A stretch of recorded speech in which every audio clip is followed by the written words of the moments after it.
You are now watching The Queen Chioma.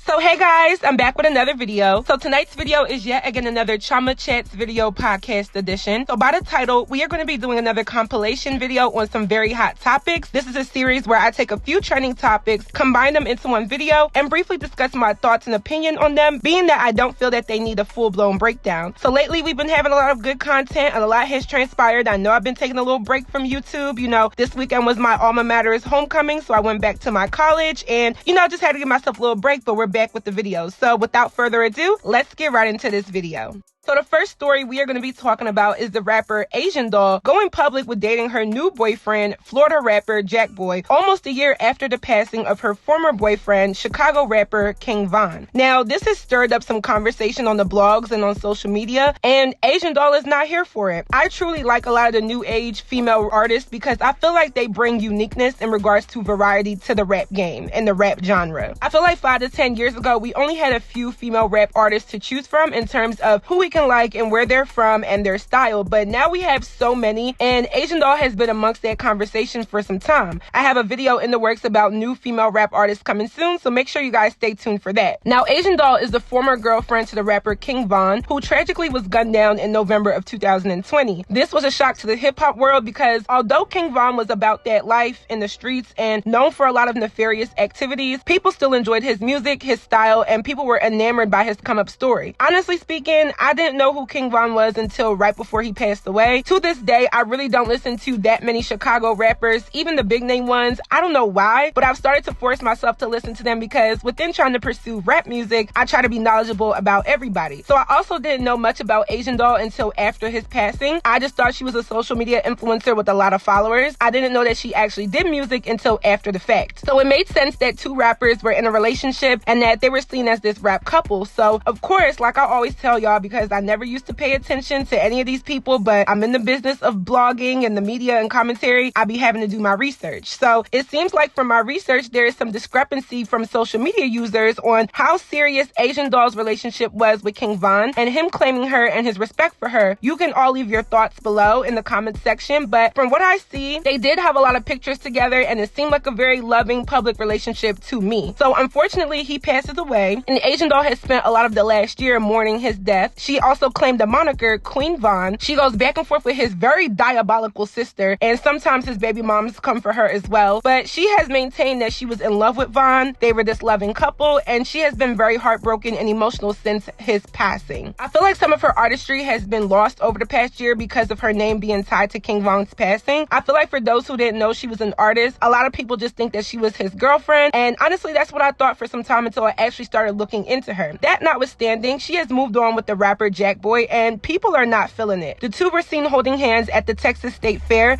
and it was given mother dragging her toddler back to the car after throwing a tantrum in the Walmart checkout. Like, I thought it was funny. Jackboy was looking so disinterested, but maybe the quick snap that we saw was just an off-guard moment. So initially, Jackboy was flirting in her comments on Instagram on her pictures, and she had responded back, and a fan tried to check the situation, and Asian Doll came back and said, that is my man, and yes, his advances towards me are desired. So the internet proceeds to start dragging her for moving on after King Von's death and questioning how she spent the last year, publicly saying forever King Von, but now is with a new rapper less than a year later. Now, this is my opinion. Let people move the hell on. What do y'all expect this girl to do? Like, never find love again because her boyfriend was murked, or cry all day even though this is a situation that she can never change, or not go through the proper process of grieving, which also includes moving on? Like, I was so shocked at the amount of men in particular trying to say that she was never loyal and that she wasn't real and how can she move on. Like, shut up, that's your white plate's mouth. This girl definitely deserves to feel love again and move on. I think it's very selfish to think that one's loyalty is dependent on not moving on after the loss of a significant other or spouse. And I find it crazy that when rumors circulated that Lauren London had moved on after the death of Nipsey Hussle, so many people were like, good for her, she deserves to be loved, I'm glad she's conquering her grief, yada yada yada. And that's funny because this is the same situation. Now, Lauren London hasn't moved on, at least not publicly and not that we know of, but it's crazy how the perception of who the woman is plays a role when both women are dealing with the same exact situation. I have no issue that Asian Doll has moved on, and I'm very glad Asian is moving on because, in my opinion, her ties to King Von brings her negativity. You have the sister who's always coming for her, people clowning her for bringing Von up, and then just on a personal level, I'm almost sure it's hard to be a social media personality and music artist, and everywhere you look, you're reminded of something so traumatic. It's hard to move on when this just isn't a breakup. Like, this is the worst type of grief and heartache someone can experience, so she should be free to experience new love. Now, the only issue I take is that out of all the rappers, she chose Jackboy. Jackboy has made very colorist comments in the past, and I reported on this in a prior video Where he says the following. Let me tell you why Kodak say he don't fuck with dark skinned girls. Me too. I like any girl, but I stay away from dark skinned girls. Why y'all like dark skinned girls? First of all, y'all too violent. Bro, am I right or wrong? Shut the fuck up. Now listen, a light skinned girl, if you just touch her like this, she will get bruised. So she don't like to get hit. Like, she don't like to wrestle, none of that, because little shit bruise her. A dark skinned girl, she so black you don't see no bruise. So she trying to real deal thump your ass. I ain't that black though. I don't like black girls, bro. I like light skinned girls because, like, they just so, they just so pretty and just so gentle. Like, they just so soft. Like, for real, they like you just wanna love them so much. Like, I prefer light skinned girl because I'm too black and I don't want no black ass baby. And I just feel like if someone can openly say this, then that's how he feels. So I think Asian can do way better. I get it. You want to keep dating rappers, but I think there are so many rappers that would be interested in her. And Jackboy not only looks like Pokemon Go Charizard, but babe, we don't support colorists who don't acknowledge and take accountability for their BS. But hey, who the hell am I? Asian Doll is more than welcome to move on, and the media is weird for even discouraging her to sit up and sulk in grief. She deserves to be happy, and if that's what Jackboy, if she likes it, then I love it. Now, the second story is Saweetie being called out for colorism. The rapper Saweetie is being called out for colorism while she was in a virtual interview with the former rapper Too Short. Now, this story actually wasn't going to make this list because I thought it was dumb, and I thought it specifically was meant to piss off black women. Like, we just had the media drag the YouTuber and Instagram influencer Brianna Monique for her texturous comments, and then boom, here comes another viral video about a similar topic. Weird, right? Anyway, during a virtual interview with Too Short, Saweetie found herself in a conversation about mixed race women, and the internet wasn't having it. So this George Washington Carver peanut from the Proud Family named Too Short, who is a rapper who was hot in the early 2000s, literally emptied his self-hating bucket all over the yard. He says, mixed heritage women have always been my favorite. Like, I don't think I've ever fallen in love with someone who wasn't mixed. Yes, he said that. Take a look for yourself. Definitely mixed with something, and they would get mad. But in the Bay, you can meet a girl before you can say her name, be like, "Hey, what you mixed with?" And she'd probably tell you that her mama's this, her daddy's that. And mixed heritage women have always been my favorite. Like, I don't think I've ever fallen in love with a woman that wasn't mixed. Really? And the debate did that to me. Really? Because it's something you get, I feel like that way about life too. Like biracial babies are, you could take the two ugliest from different races and make a baby, and that baby just be beautiful. It happens all the time. It's laughing, but it's true. Bruh. He be like, I know y'all didn't make that little pretty baby. And you can see the features in it though. You like, but y'all did. So Saweetie is sitting there in disbelief at this man's words. And I know she was like, I know this ridiculous man cannot be serious. Like, he has to be joking and he better know he's going to be dragged. Like, she hit him with the really, like 2 times. And this is where context clues and body language and being, I don't know, smart comes in, because this milk dud whopper candy head ass man kept going. He was literally further describing his point by saying that two ugly people of different races can make a beautiful biracial child. And it's like, bro, you know good and well the conversation about colorism is going to get you dragged. If you're a colorist, fine, but shut the hell up, because you're going to be dragged. You can ruin your entire career and reputation just by being colorist. Nobody's playing that anymore. Like, how many more examples do we need? Now, instead of Too Short facing the brunt backlash for this, Saweetie is the one who was being dragged. People were trying to say that she should have said more and she should have been more vocal and that she is supposed to be an ally for black women. And you know what? No.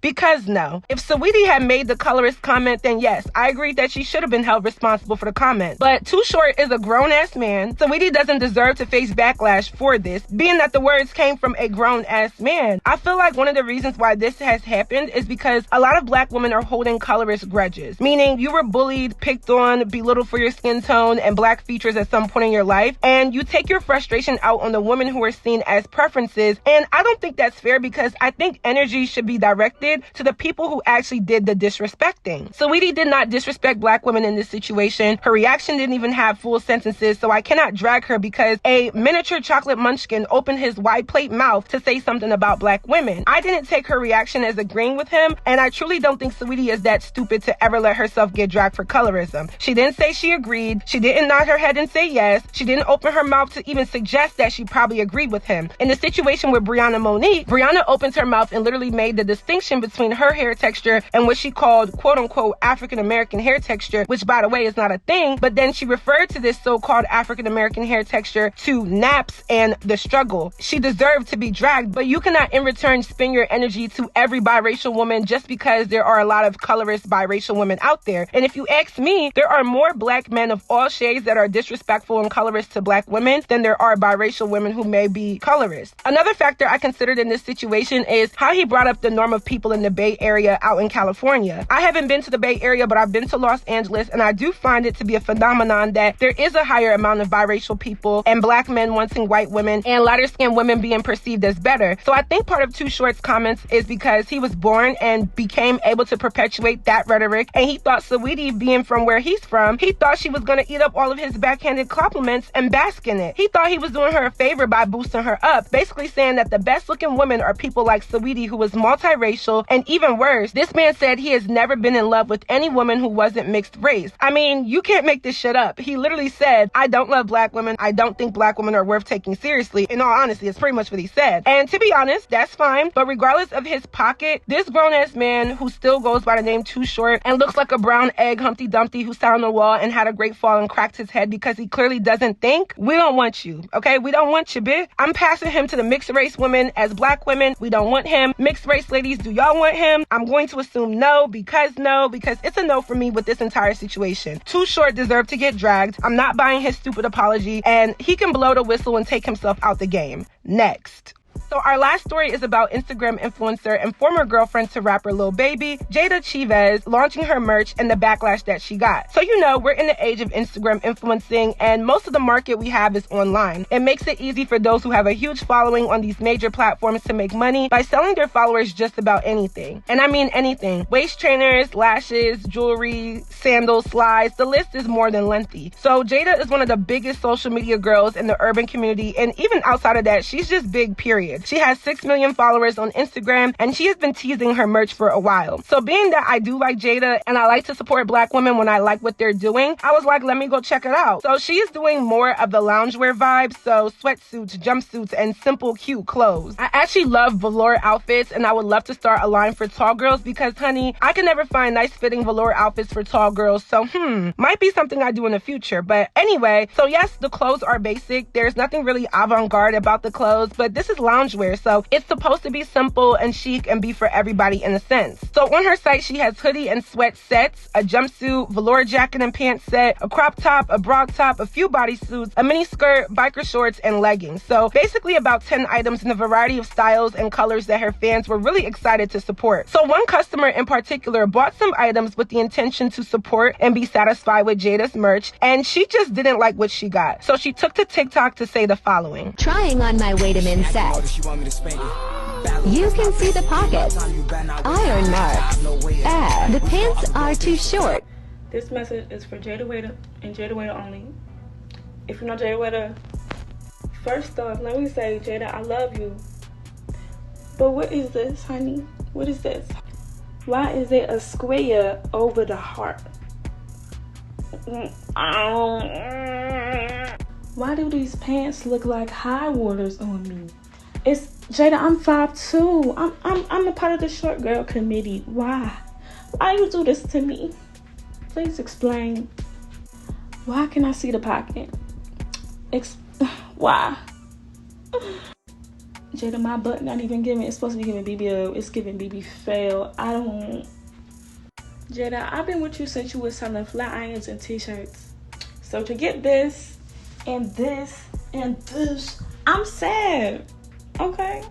So she points out the iron marks, the pants were too short for her even though she's 5'2", and she just wasn't happy with her experience. Now, this is my take. I think people just need to come to realization that your favorite social media influencer is usually buying and reselling items from China. And it's not just clothes and shoes, it's pretty much any other item. To buy overseas is very cheap, and to resell for upwards of $70 for each component of the set is really highway robbery, but I'll never be mad at it because people spend way more money on basic designer items, not to mention consumers have free will to purchase what they want. So Jayda has a lot of followers, fame, and money, and people want to emulate her lifestyle, so they will buy her products to support her. And I also believe that consumers need to understand that you are paying for the name and not the quality or the service. In this day and age, you're literally paying for the name. That's why when I buy designer, I actually buy things that showcase the designer of the item in its entirety, like a Gucci belt with the actual emblem or a Louis Vuitton with the LV monogram, because what do I look like spending thousands of dollars on something and nobody can even tell what it is? And I know it sounds materialistic, but in a sense, if you're going to spend that check, then so be it. I see people love V-Lone t-shirts that are usually about $200, but it's really a plain t-shirt, possibly the Gildan brand, with a logo on it. We are at a day and age where you're paying for the name, not the quality or the service. And although this is sad and shouldn't be how things are, that's just how the life that we are living is right now. So I'm not really surprised that Jayda's merch wasn't of the best quality, because where did y'all think she was going to outsource her items from? When I was young, my auntie owned a boutique in Switzerland. When she came to America, she would shop for items at stores where she knew she could get things for wholesale and cheap, and then she would go back to Switzerland and sell them for very high prices. And she pretty much taught me a lot about the fashion industry, and this is a common practice. Keep your costs low and your profit margin high. So the price doesn't necessarily reflect the quality, and I could have told everybody that she would get her items from China and sell them to people for an absurd price. Now, I'm not hating on the price, let alone the business. I'm actually in full support of it, but what I don't like is the quality concerns. I've gotten a lot of clothes from these China-based fashion companies to promote over the years, and I don't mind wearing them, but I know it's not the best quality. I know what you see in the picture is not what you're going to get, and I think consumers need to stop being so glamorized with the name of the person and just know that it's not going to be any different than what you can go and get yourself. There's no influencer in the world that has this secret knowledge of where to get high quality clothes from that is inaccessible to the average person. If anything, most of the people with the clout and the fame are going to cut corners because they know they can sell you anything. And I definitely think Jayda is trying to sell good quality stuff and have a reputable business, but let's be real, this stuff is from China. So this girl's TikTok video ends up going viral. All of the blogs were reposting it, and a lot of people were saying some of the same sentiments as me. So of course it looks like an attack on Jayda's brand, when in reality I feel like it's just pure honesty in this situation. Jayda posts, "The route y'all go to tear a business down is beyond me,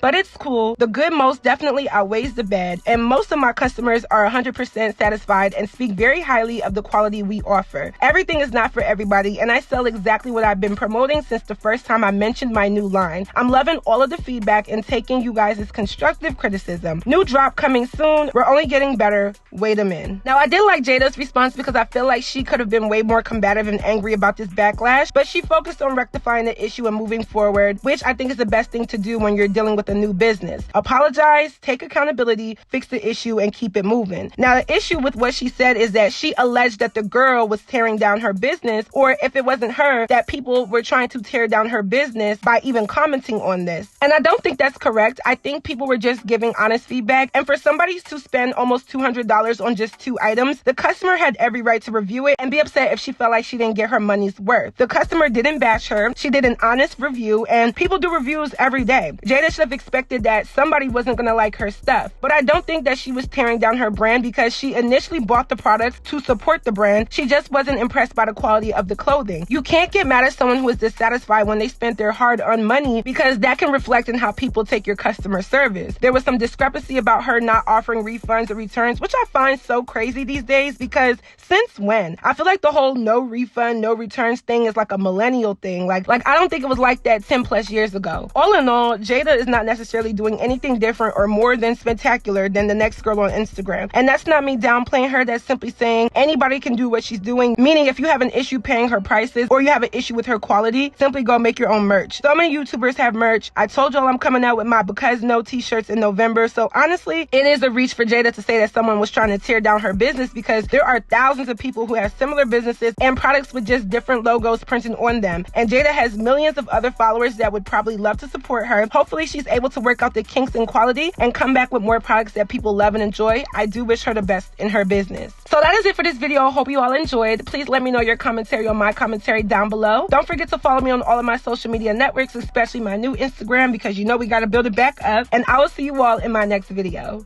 Bye guys. I keep shit on lock while all y'all bitches do is key.